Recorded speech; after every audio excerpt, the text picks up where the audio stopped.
Ministério da Cultura e Vale apresentam a 5ª edição do Flitabira. Vai começar mais uma atividade do festival. Compartilhe os melhores momentos nas redes sociais.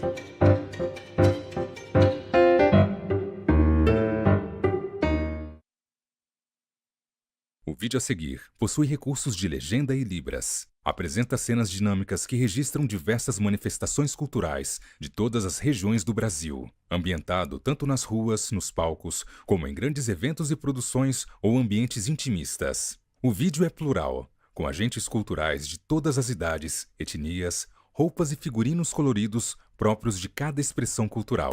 A cultura é um dos mais preciosos instrumentos de democracia. É um canal de expressão plural que permite a convivência de diferentes vozes, histórias e visões de mundo. E por isso a cultura, tal qual a democracia, deve ser defendida e fortalecida. Essa é a função da Lei Rouanet, a principal política pública de incentivo à cultura brasileira. Com ela, perseguimos a missão de assegurar o acesso democrático à produção e à difusão cultural. Ao longo de mais de 3 décadas, a Rouanet permitiu que inúmeras iniciativas culturais, antes inviáveis, ganhassem o mundo. Revelou histórias, preservou tradições e transformou vidas. Lei Rouanet, há 33 anos tornando a cultura brasileira mais plural, acessível e democrática. Logos: Lei Rouanet, Ministério da Cultura, Governo do Brasil, do lado do povo brasileiro.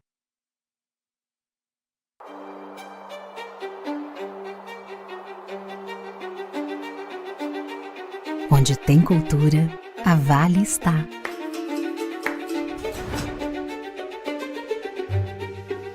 No poder criativo que nasce dos palcos, orquestras, das artes, das ruas e dos museus. Na valorização das diversas identidades brasileiras e na preservação de memórias. Onde toca um instrumento, um futuro desperta.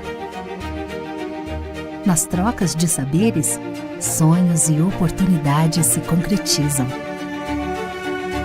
Dos projetos que todo mundo conhece, aos que todo mundo precisa conhecer, é valorizando a cultura que crescemos e evoluímos juntos. Instituto Cultural Vale.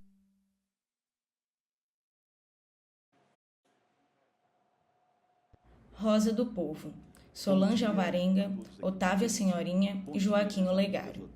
A roda de conversa acontece em uma grande sala bem iluminada, similar a uma biblioteca, com muitas janelas de vidro. Centralizado diante da parede dos fundos, encontra-se o local onde os palestrantes se assentam. Há um pequeno tablado onde 3 cadeiras foram dispostas intercaladas por 2 mesinhas que carregam garrafas de água e livros. De trás do tablado, cobrindo uma parte da parede, há um grande banner composto pelo design e tema do 5º Flitabira, em tons de laranja, roxo, vermelho, amarelo e branco. Pendurado no lado direito do banner se encontra uma TV que passa ao vivo a roda de conversa em questão, junto com um intérprete de Libras. Diversas cadeiras foram dispostas na sala, de frente para o tablado, destinada para a plateia. Da esquerda para a direita, a primeira pessoa sentada é Solange Alvarenga, uma mulher branca de cabelos cacheados e ruivos, cujo comprimento lhe vai até as orelhas. Ela traja regata preta e saia longa branca estampada com bolinhas cinzas. Usa óculos retangulares de aro preto e leva no pescoço o crachá dos participantes do evento. A segunda pessoa sentada é Otávia Senhorinha, uma mulher branca de cabelos cacheados escuros, cujo comprimento lhe vai até os ombros. Ela traja vestido longo regata de tom verde oliva. Leva no pescoço o crachá dos participantes do evento. A terceira e última pessoa sentada é Joaquim Olegário, um homem pardo de cabelos ondulados e curtos de tom escuro. Possui cavanhaque de mesmo tom. Ele traja camiseta de botões de mangas curtas marrom escuro, estampada com preto, e calça preta. Leva no pescoço o crachá dos participantes do evento. Ao longo da apresentação, os palestrantes leem trechos de livros. No canto inferior direito do vídeo em questão estão do início ao fim os intérpretes de Libras. Estes se intercalam ao longo do vídeo entre diferentes mulheres e homens que trajam blusa preta. Eles traduzem simultaneamente tudo o que é falado. De tempos em tempos, a plateia é filmada e está cheia. No canto inferior direito do vídeo em questão, lê-se Quinto Fli Tabira. E não é à toa, dentro da singularidade do que a gente vive na contemporaneidade, resgatar Drummond depois de 80 anos, para a gente refletir muito do que a gente é hoje como sociedade. A partir do momento que a gente sabe muito bem que a Segunda Guerra Mundial, ao qual se enquadra a influência de Drummond, é marcada por uma reflexão de uma esperança sobre o que é dignidade humana frente a um mundo extremamente caótico e desestruturado. Sendo assim, eu vou pedir a Solange, como estudiosa, para fazer um link em relação a esse contexto social dentro dessa questão poética de Drummond. Sim, mas antes disso, eu gostaria de falar que este ano está comemorando 100 anos que Carlos Drummond de Andrade formou-se em farmácia. E na 24ª Semana Drummondiana, da Fundação Cultural Carlos Drummond de Andrade, numa parceria com a Secretaria de Educação, aconteceu uma mesa. E sempre quando nós pensamos em Drummond, Drummond formou-se em farmácia e pronto. E não, essa mesa nos trouxe uma luz para mostrar que a farmácia também acompanhou Drummond durante a vida dele. Então, ele levou a farmácia para a literatura também. E podemos ver esses registros nos poemas, nas crônicas de Carlos Drummond de Andrade. É só um registro para passar para as pessoas que aconteceu na Semana Drummondiana. Agora, sobre um livro.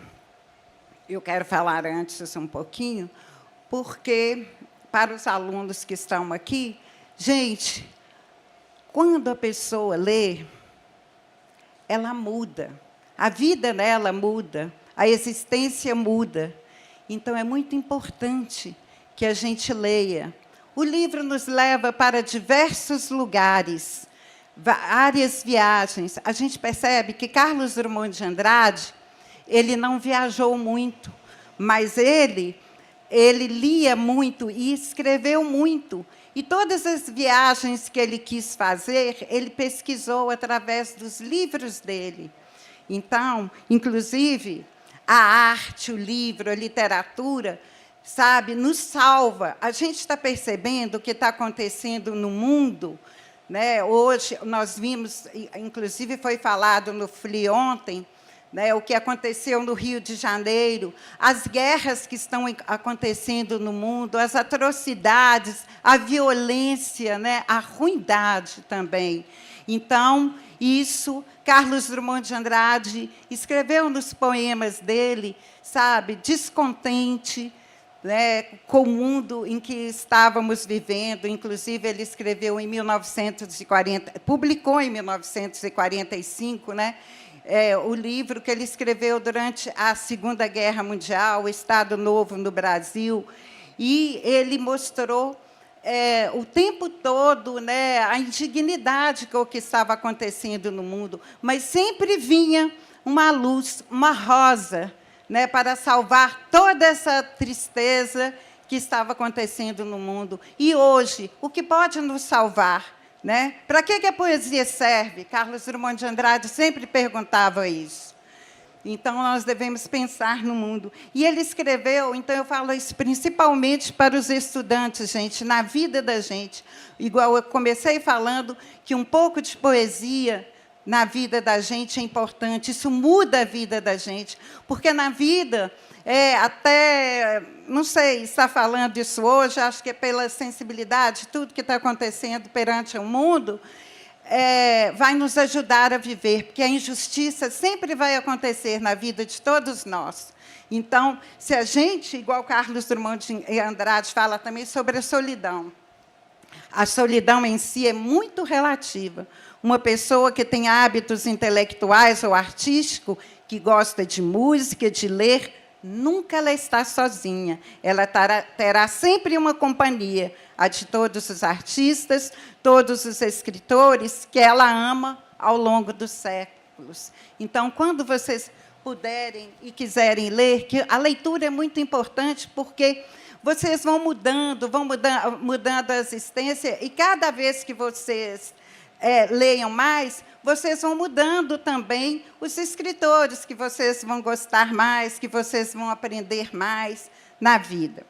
Agora, este livro de Carlos Drummond de Andrade, A Rosa do Tempo, que é atualíssimo,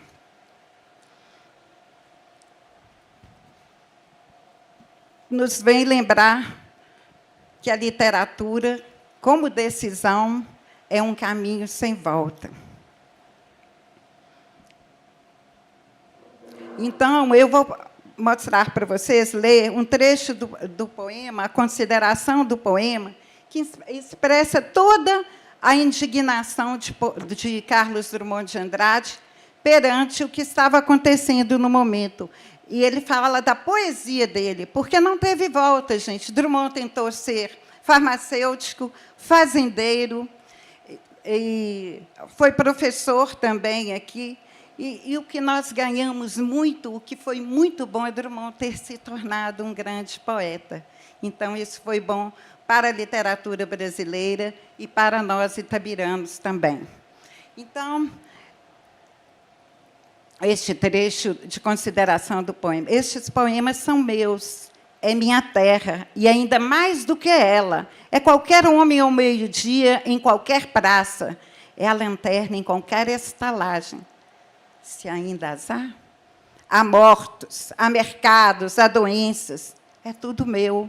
Ser explosivo sem fronteiras, porque falsa mesquinhez me rasgaria, que se depositem os beijos na face das rugas brancas. O beijo ainda é um sinal perdido, embora da ausência do comércio, boiando em tempos sujos. A Rosa do Povo, gente, que é um poema que sempre me marcou e marca, e é muito conhecido, um dos poemas mais conhecidos em Rosa do Povo. Inclusive, Drummond também mostra a tristeza, a indignação dele e de obstáculos e injustiças que ele sofreu. Inclusive, tem um trecho, né, que o menino de 1918, quando ele tinha 16 anos, ele foi expulso injustamente de uma escola no Rio de Janeiro.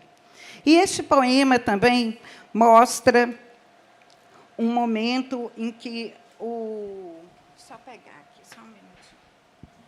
Enquanto você pega aí, Solange, é importante lembrar dessa sensibilidade inserida dentro de um tempo histórico, Drummond sendo um farmacêutico, mas com uma sensibilidade historiográfica significativa para compor, numa análise contemporânea, esse livro como fonte histórica. Ou seja, Drummond está inserido no contexto, gente, de uma desestruturação sem tamanhos. Até porque, até então, a Segunda Guerra Mundial representa o que é mais desastroso do que a gente chama do que é humanidade. Quando se percebe, por exemplo, o descortinamento do que foi os horrores do Holocausto. Aí imagina alguém com uma sensibilidade artística e histórica absorvendo todo esse cenário de coisas para não somente compor um objeto panfletário, mas também com um rigor estético que mostra essa ideia do eu e do coletivo, que é extremamente importante. Sim. Eu acho importante também a gente não falar só da Segunda Guerra, mas do Estado Novo no Brasil, a ditadura Vargas, o quanto aquilo era opressor, e o Drummond, como funcionário público, o quanto ele estava subordinado àquilo e ele se revoltava. Então, a Rosa do Povo, na verdade, é muitas vezes um manifesto da indignação dele. No poema O Medo, que ele dedicou ao Antônio Cândido, é justamente a manifestação do quanto as pessoas se oprimiam nesse período do Estado Novo, e o quanto aquilo era ditatorial, o quanto as pessoas sofreram. E isso repercutiu na nossa cidade, que mudou de nome, que virou Getúlio Vargas, o presidente Vargas. Repercute nesse lugar que nós estamos sentados aqui, que é a Biblioteca Pública Luiz Camilo de Oliveira Neto, que surgiu numa época do Estado Novo, e que Drummond, junto com o Luiz Camilo, se juntaram e forçaram o prefeito interino na época, que era primo do Luiz Camilo, forçaram entre aspas, tá, gente? Porque são duas pessoas de extrema lisura que nunca forçariam ninguém, mas convenceram, é uma forma rude minha de falar, eles convenceram o prefeito a assinar o decreto de criação da biblioteca. Então, toda essa forma de poesia repercute em nós até hoje. Eu acho importante frisar isso. Não, com certeza. E uma outra coisa, aí eu pergunto para vocês duas, que são estudiosas da poética drummondiana. Existe, talvez, uma angústia por parte do poeta pela essa segunda parte do governo Vargas, que é o Estado Novo, caracterizado por essa questão ditatorial, mas lembrar também que, no início da década de 30, quem convida Drummond para o Rio de Janeiro compor ali a intelectualidade do Brasil dentro do contexto da formação do Ministério da Educação foi Gustavo Capanema. Então, ele faz parte de um governo que está também numa aurora de uma mudança significativa pós-República Velha, e logo depois, alguns anos depois, o golpe do Estado Novo, que coloca essa angústia para o Drummond. Dá para perceber isso, nessa questão, porque é o tempo todo conjugando o interno, Brasil, e o externo.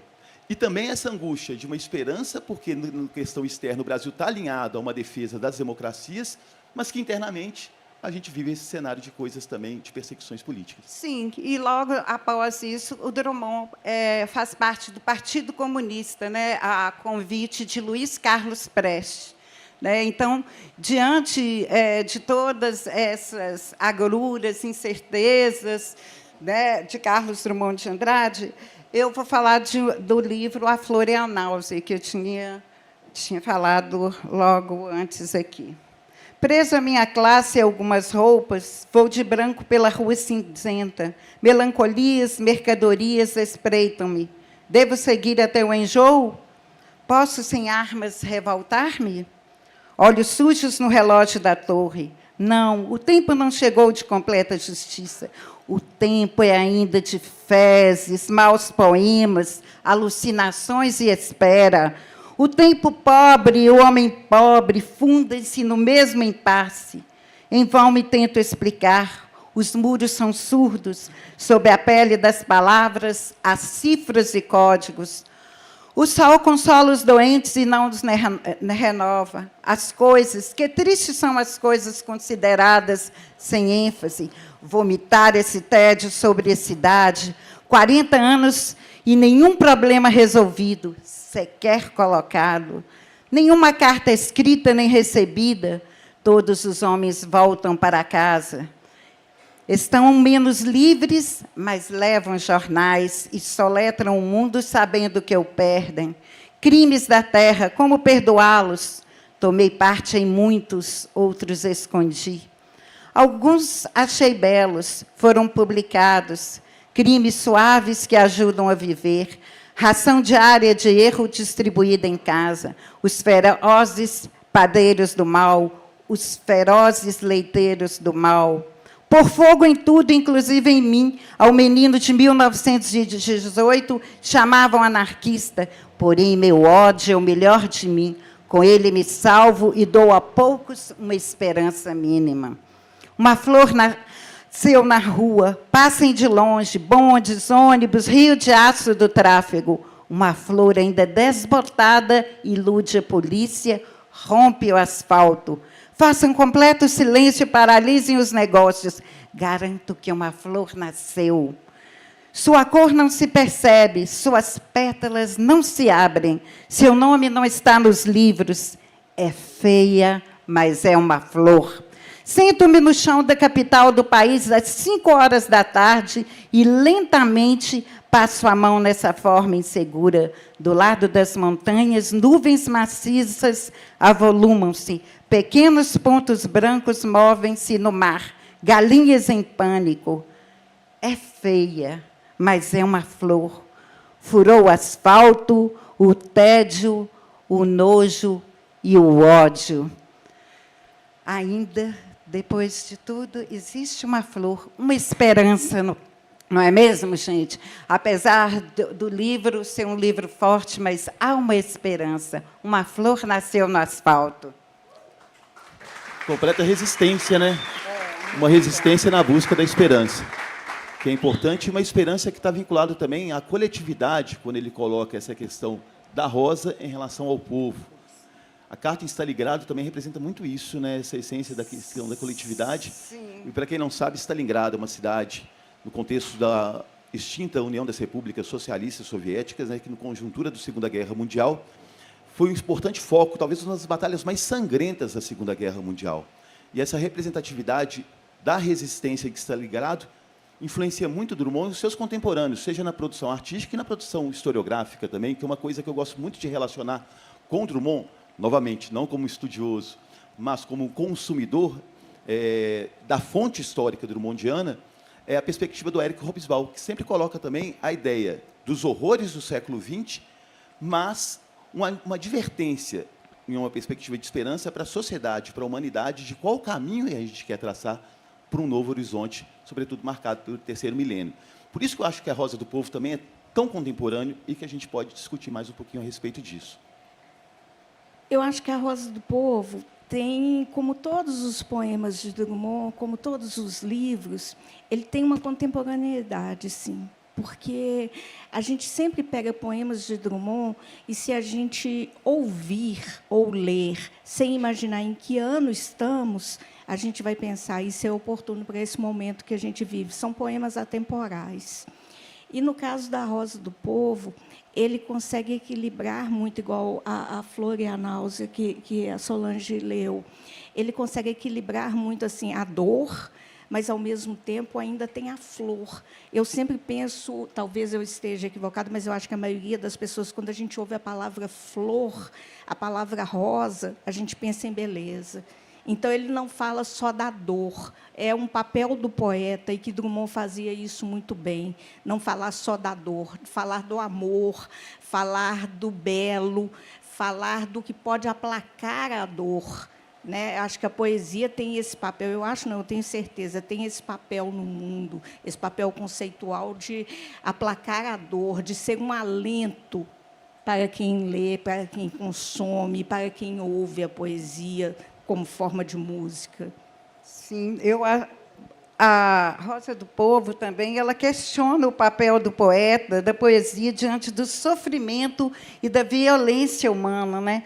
E a gente pensar nos dias que estamos vivendo também, né? São muito parecidos com aquela época, né? Como eu já disse, de guerra, né? E de uma matança, né, que está acontecendo no país. E também o caráter político e social expressa, né, a indignação com as injustiças, a guerra, a repressão, né, o que está acontecendo também. E este poema, quando a Otávia diz, né, é um poema que expressa tudo isso, mas, de repente, há uma rosa, a rosa. E isso é que é importante na poesia, porque a poesia, ela questiona a injustiça, mas, ao mesmo tempo, ela é uma arte também. Aí ela mostra que existe ainda uma forma de transcender e de mudar isso, né, que é uma coisa do poema. O que é importante, uma das questões que a gente coloca muito é a perspectiva da história do tempo presente.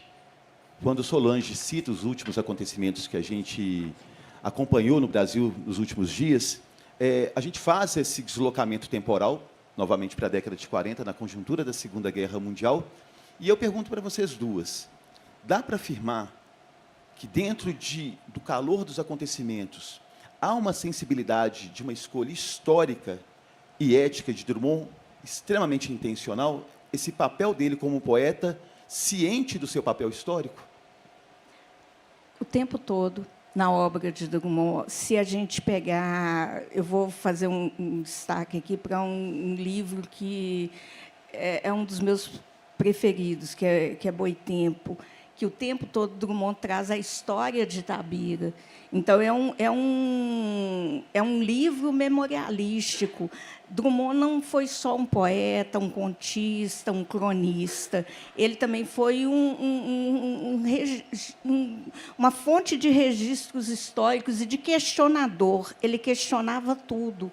Ele não se calava, ele não fingia que não era com ele não fazia vistas grossas para as coisas.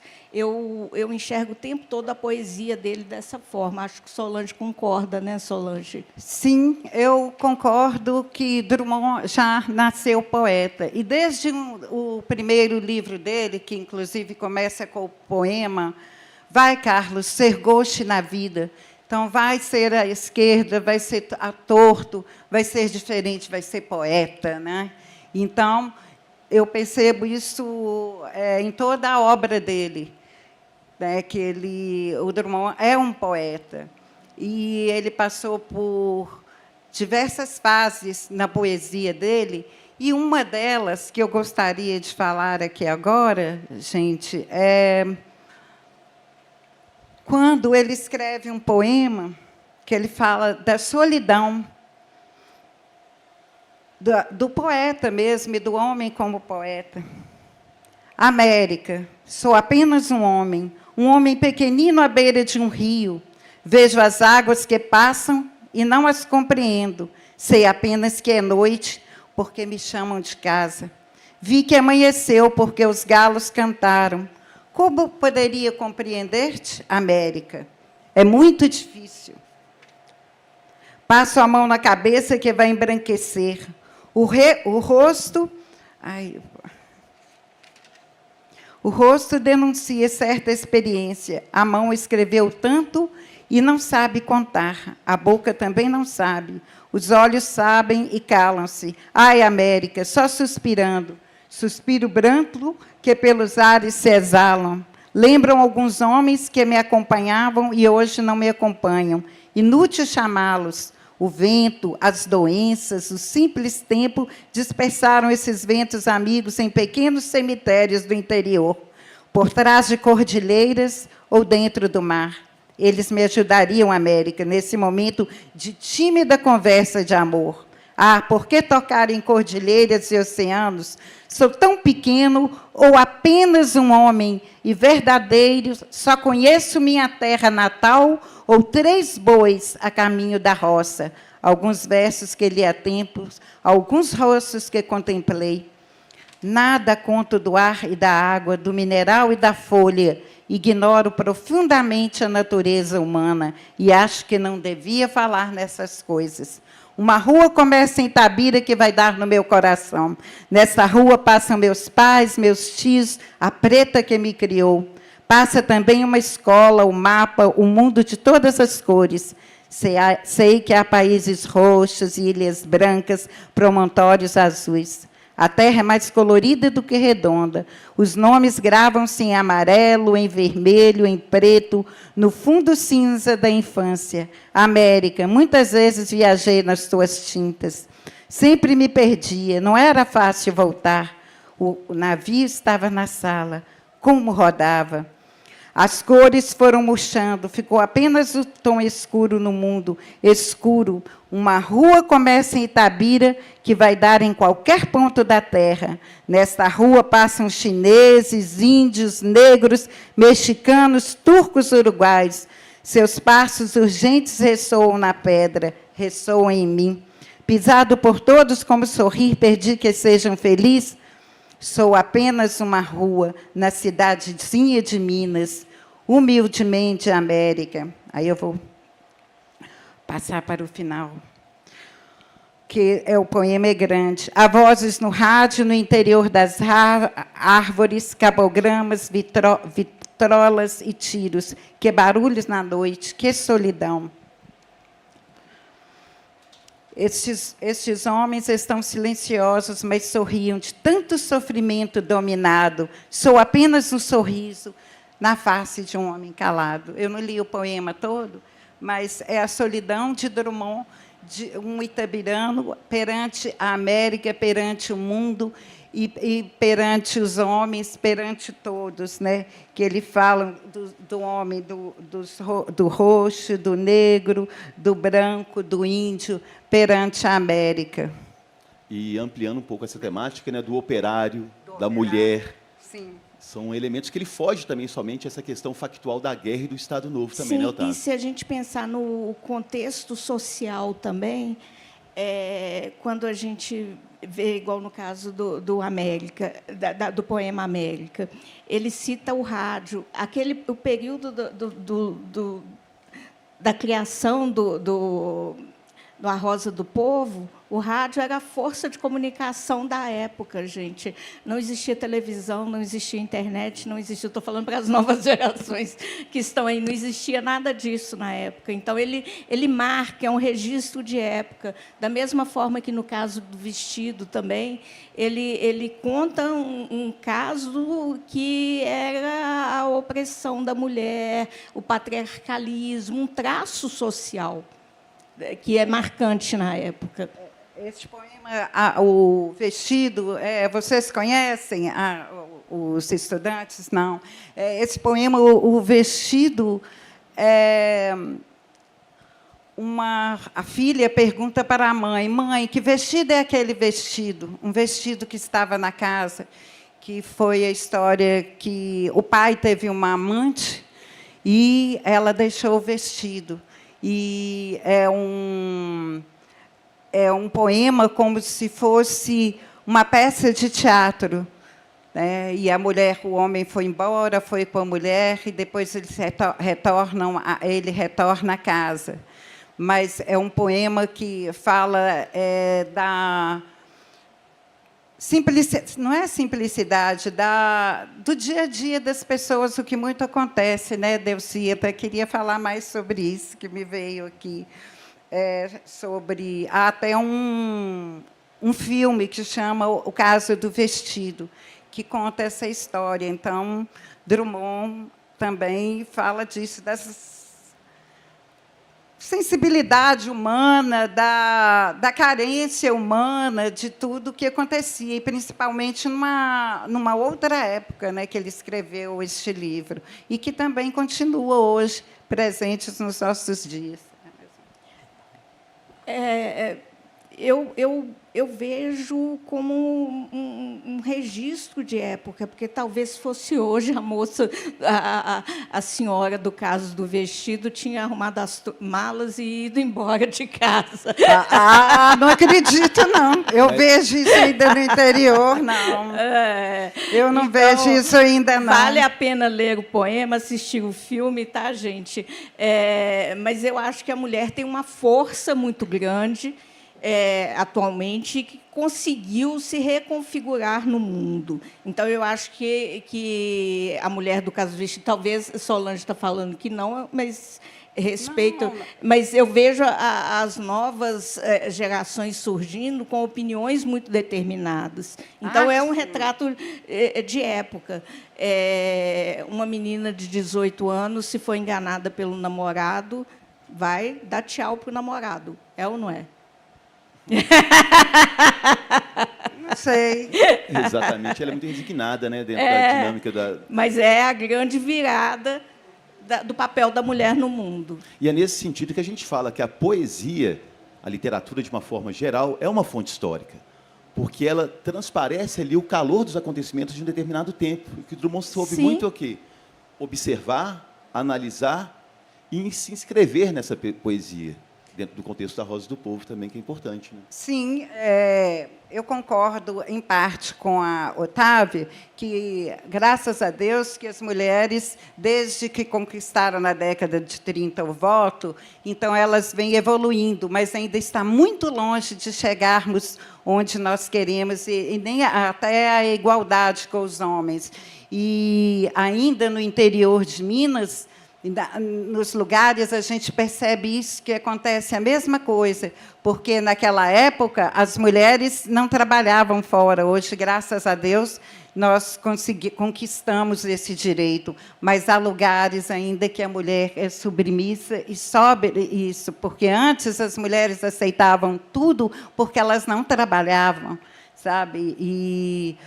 E ainda acontece isso, né? Elas dependem do homem, então há uma tristeza muito grande. E com toda essa evolução, gente, a minha maior tristeza é ver que cada dia há mais feminicídio no país. A gente tem que mudar isso, né? As leis, não sei, a gente tem que trabalhar para isso, porque é muito difícil e triste a gente ver isso acontecendo. E o mais triste ainda é perceber que existem ordenamentos jurídicos, você está falando da própria Lei Maria da Penha, e os questionamentos vinculados à própria existência da lei.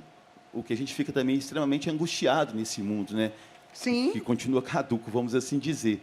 Agora, dentro também dessa narrativa que vocês estão desenvolvendo aí, que eu falei de fonte histórica drumondiana, de novo, a sensibilidade histórica dele, ele tem essa consciência desse papel social mesmo, que o Antônio Cândido, você que citou, né, Otávia? O Antônio Cândido, nesse sentido aí, da análise também da obra de Drummond. Como é que a gente pode conjugar isso? Esses variados elementos temáticos aí, inseridos na dinâmica da Rosa do Povo. Eu acho que o tempo todo ele tinha total consciência disso, até porque quem já conversou com Drummond sabia como ele era. E o quanto ele era atento a tudo que estava acontecendo no mundo. Quando a gente vê as crônicas dele, os hasteamentos de bandeira contra algumas injustiças, ele praticou isso na literatura, ele usou a literatura como forma de manifesto. E ele tinha um grande poder, que eram as crônicas semanais. E aquilo, a gente está falando de um período onde as pessoas sentavam na mesa de café da manhã com um jornal para ler a crônica do dia. Então, isso tinha um poder. Não é como hoje, que os jornais impressos não têm... A velocidade da informação vem através da internet. Então, ele tinha um grande poder de transformação, e ele assumia isso, o que era muito válido. Tem um pedaço do livro do Fernando Braga Franco Talarico, que ele cita, é a tese de mestrado dele, e ele cita um depoimento do Antônio Cândido, falando... Vou ler um pedacinho para vocês, que, em 1943, escrevia Drummond, sem conhecê-lo, pedindo descaradamente colaboração para uma revista de jovens, de que eu fazia parte. Ele respondeu com extraordinária cortesia, mandando palavras de estímulo e alguns poemas. Drummond, o tempo todo, respondia a todo mundo, né? Isso a gente já pontuou várias vezes.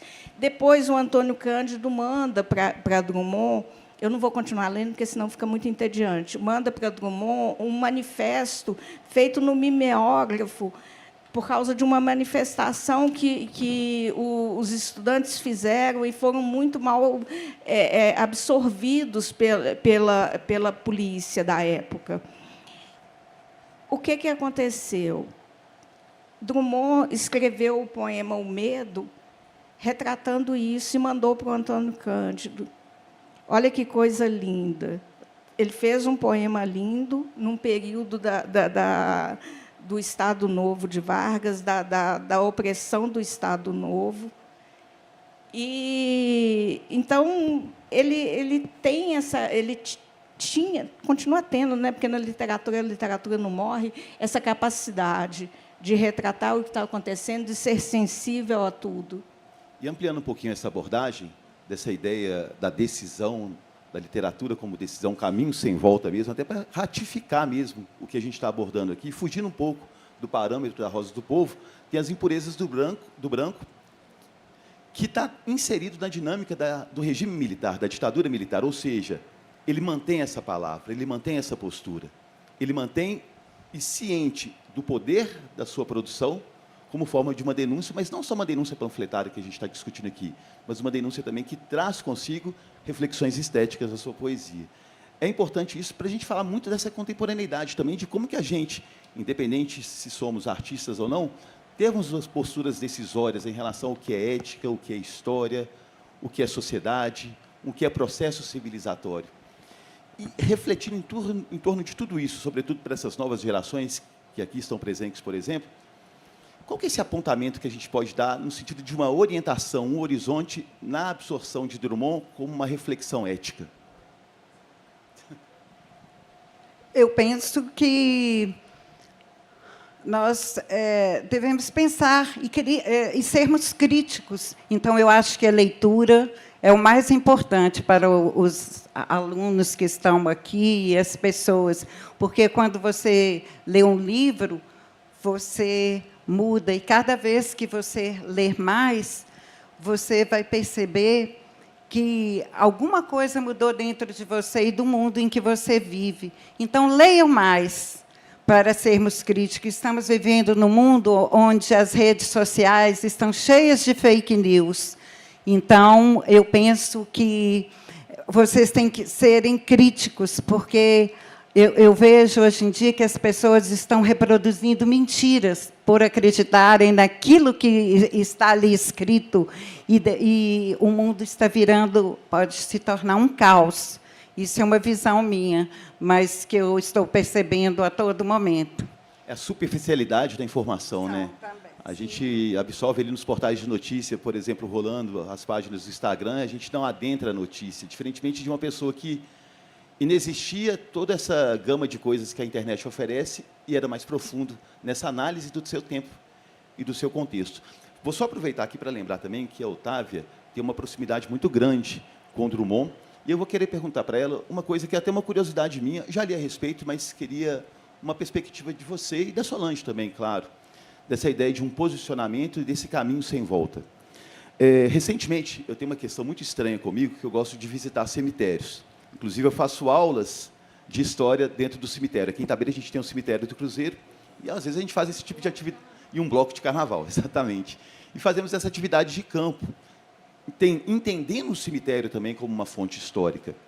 E, recentemente, eu fui em Botafogo, no cemitério São João Batista, já tinha ido outras vezes, e lá existe o mausoléu da Academia Brasileira de Letras, ou seja, todas aquelas figuras que foram colocadas no pânteon da literatura nacional estão sepultadas ali.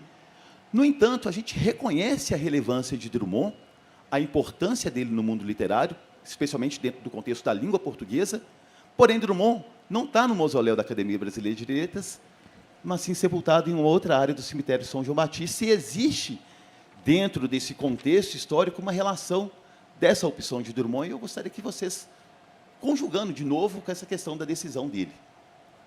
Drummond sempre usou como brincadeira falar que ele recusava o convite da academia porque ele era filiado ao Grêmio Literário Arthur de Azevedo, que era em Itabira, e que ele entrou ao Grêmio com 13 anos de idade. Ele tinha muito uma certa aversão a títulos e a você dizer este é o melhor, esse ou aquele é o pior. Porque existe literatura, como existe arte, para todos os gostos, e a opinião das pessoas é diferente. Então, você nunca vai ser o máximo em algo.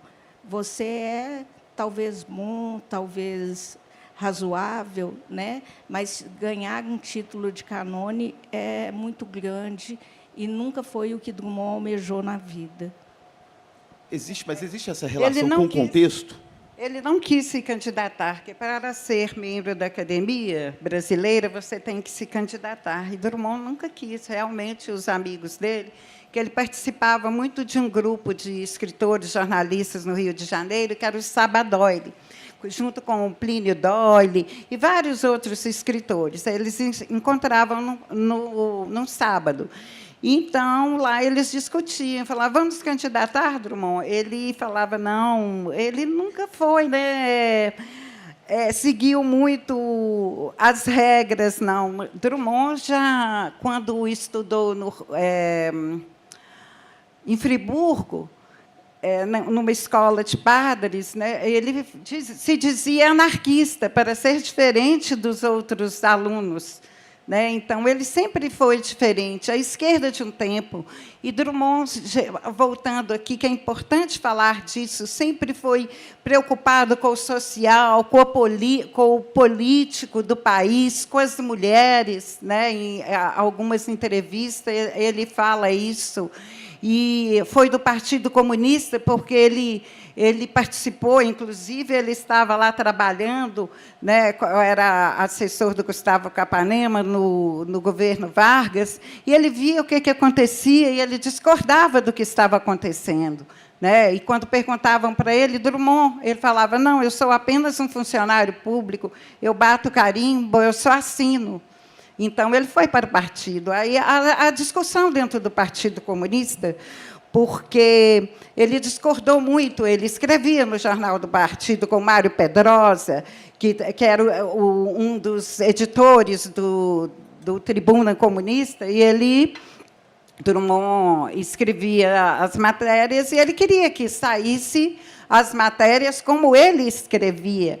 E, geralmente, dentro do partido, a gente sabe, passa por... eu também fui do Partido Comunista há um tempo, e a gente sabe que o que a gente discutia, depois tem um grupo, né, que é o centralismo democrático, que eles falam, e eles acabam mudando aquilo ali. Drummond não aceitou. Então, Drummond, realmente, desde o primeiro livro, Drummond era um gauche mesmo, sabe? Mas ele contribuiu muito para a nossa sociedade, para a memória de Itabira, que ele registrou em versos, né, em Boitempo, Esquecer para Lembrar, né, parte da nossa memória. Drummond foi também...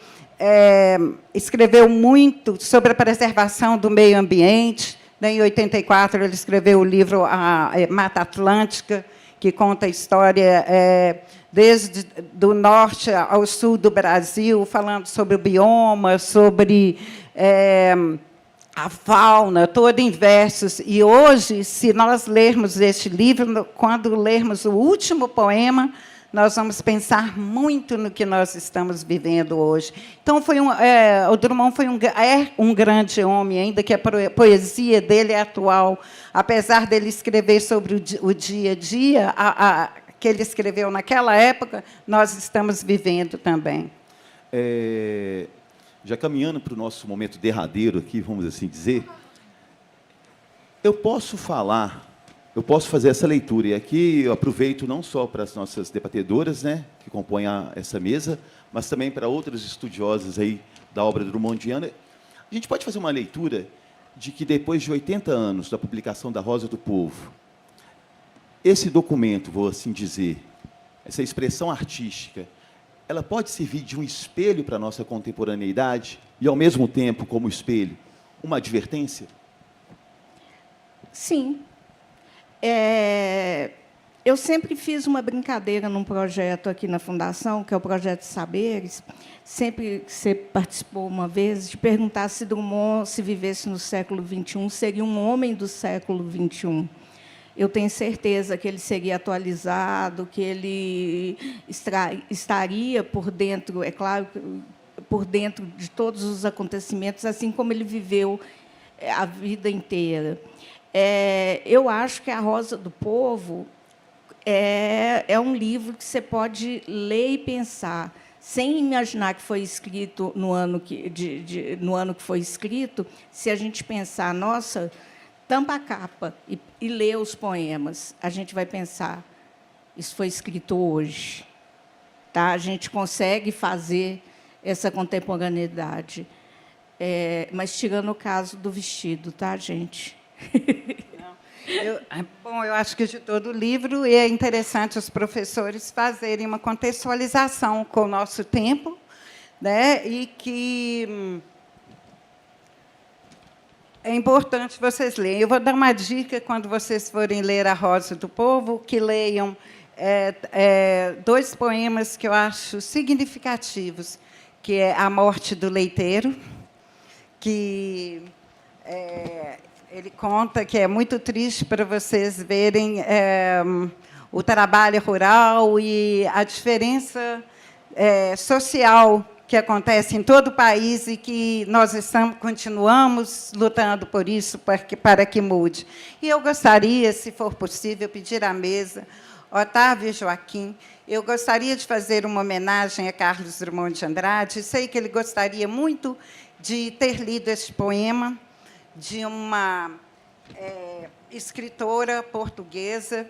Ela era poetisa e ela foi denunciada porque ela publicou um livro sobre o erotismo de um escritor muito famoso. E só porque ela publicou este livro na época, e como era a época da ditadura de Salazar, a Natália Correia, ela foi denunciada e foi presa por isso. E ela não aceitou que um juiz e nem um advogado. E ela fez um manifesto que eu acho muito bonito por ela ser. Ela é poeta. Então, a gente vê como que o poeta sente e que ainda é discriminado na nossa sociedade.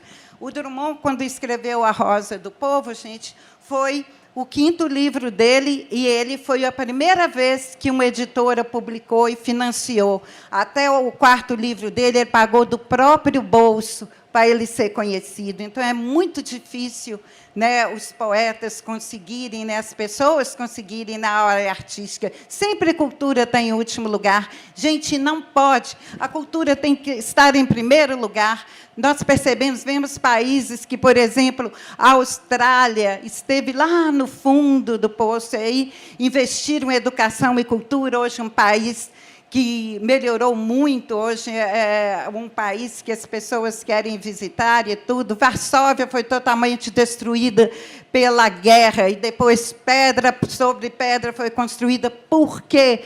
Porque valorizaram a cultura. Então, o poema chama-se A Defesa do Poeta. Ela se defendeu com um poema. Senhores jurados, sou um poeta, um multipétalo uivo, um defeito, e ando com uma camisa de vento ao contrário do esqueleto. Sou um vestíbulo do impossível, um lápis de armazenado espanto, e, por fim, com a aparência dos versos, espero viver dentro de mim. Sou um código azul de todos, curtido couro de cicatrizes, uma varia cantante, uma maquineta dos infelizes. Senhores banqueiros, sois a cidade, o vosso infarte serei. Não há cidade sem o parque do sono que vos roubei. Senhores professores, que puseste a prêmio minha rara erudição, de raptar-me em criança, que é salvo do incêndio de vossa lição. Senhores tiranos, que do trabalho em pó volverdes sois os reis, sou um poeta, jogo-me aos dados, ganho as paisagens que não vereis. Senhores heróis, até os dentes, puro exercício de ninguém, minha cobardia é esperar-vos umas estrofes mais além. Senhores, 3, 4, 5 e 7, que medo vos pôs por ordem, que pavor fechou o leque da vossa indiferença enquanto homem. Senhores juízos, que não molhais a pena na tinta da natureza, não apredejeis meu pássaro sem que ele cante minha defesa. Sou uma imprudência à mesa posta de um verso onde eu possa escrever: ó subalimentados do sonho, a poesia é para comer. Muito bom. Gente, aproveita uma homenagem. Obrigado, Solange. Aproveito a oportunidade aqui para quem gostou da abordagem, tanto da Solange como da Otávia. Essas duas meninas estão disponíveis no importante documentário Fotografia na Parede, disponível aí para uma grande emissora aí, que agora tem até um canal de streaming. Pesquisem lá, vocês vão ver a abordagem dessas duas lá também, radiantes dessa perspectiva. E questões conclusivas, para a gente já caminhar para o nosso fim. Otávia? Eu queria fazer um convite, se eu puder aproveitar, para convidar todos que estão aqui para fazer o cadastro na Biblioteca Pública Luiz Camilo de Oliveira Neto. Estou fazendo a propaganda mesmo, porque ler é fundamental. Nós temos um acervo de mais de 27 mil livros. É um lugar encantador, vocês estão nele, e vale muito a pena. E a gente tem a obra de Drummond, assim, como pauta, além de um acervo enorme de livros de autores itabiranos. Nós temos muitos autores. Itabira não é só Drummond, Itabira é uma gama de talentos na música, na literatura, nas artes. Vamos prestigiar nossa cidade. Por favor, pessoas, o convite está feito. Gente, acompanhe os acontecimentos da Quinta Fli, tem muita coisa bacana, muita coisa significativa. E esse tipo de projeto é um projeto que, como a Otávia colocou muito bem, exalta a nossa cidade e exalta, talvez, uma das pessoas mais icônicas, que é Carlos Drummond de Andrade. Aproveito para agradecer todo mundo que está aqui presente, quem está na live acompanhando. E a Fli não acaba hoje, só domingo, e vamos prestigiar. Obrigado, Otávio, obrigado, Solange, obrigado, Fli. Daqui a pouco tem mais.